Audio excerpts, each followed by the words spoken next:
Geraldo Rivera joins in right now with the Daily Take. I'm in a region that you've spent a lot of time in your career. Geraldo, the Middle East will be here for the foreseeable future. Try to get around and see some stuff down by the Strait of Hormuz, which is a big part of this story. Turkey, where we are today, actually became a part of the story. They had to shoot down a missile headed for their airspace. We've spoken about the war for the last few days. How do you see it today? Is it a sense of this is going to drag on, or you can see a light at the end of the tunnel, some sort of an off-ramp? Well, first of all, Connell, obviously the people in Iran have tracked your travel, launching missiles at Turkey. You're the missile magnet. Right. That's right. Just keep your head down, keep your head on a pivot. Look around. You're in a historic city, crossroads of the world there in Istanbul, where all of the different cultures of the earth meet. I tell you, I still feel the way I did yesterday. It's to state the obvious. I care less about how this war started than I care about how this war ends. And that's very troublesome to me.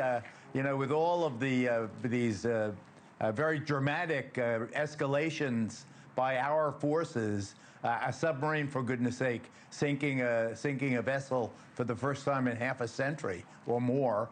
Very, very dramatic. Where it goes, nobody knows.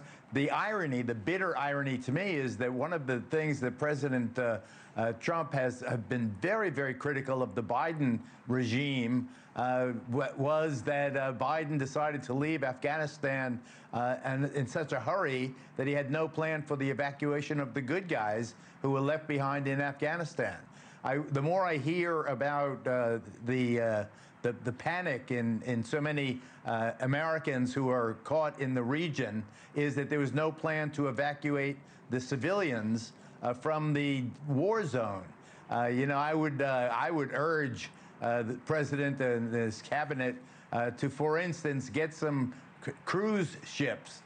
They used them to great effect the last year. They had cruise ships come and evacuate a lot of the kids who were on spring break in Israel. They took them to Cyprus and other places. I'd like to see some more overt moves to protect American and allied civilians who may be at a greater risk as Iran gets more and more desperate, as their munitions dwindle.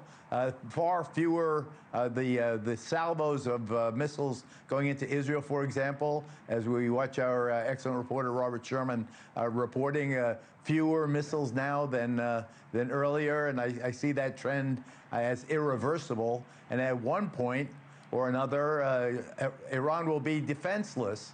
The question is, and we're all caring about, in this future, are the people going to rise up? Is there going to be a leader emerge, or is it just going to be the son of Khamenei, the grandson of Khomeini?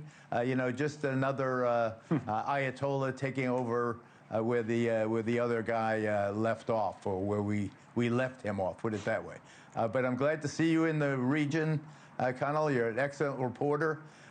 Anchor too, of course, but it's good to see you when you have your own eyeballs on the scene and can tell us how the Turkish people are reacting. Back to you. Well, it's interesting. First of all, for our audience, right under Geraldo now, you see the Senate floor. They're going to have this war powers vote pretty soon. So we're watching that for what it's worth, about whether anything will be done to try to push back at the president's authority on all this. But Thank you for watching. Subscribe below and download our NewsNation app right now on your phone, and you will get fact-based, unbiased news for all Americans.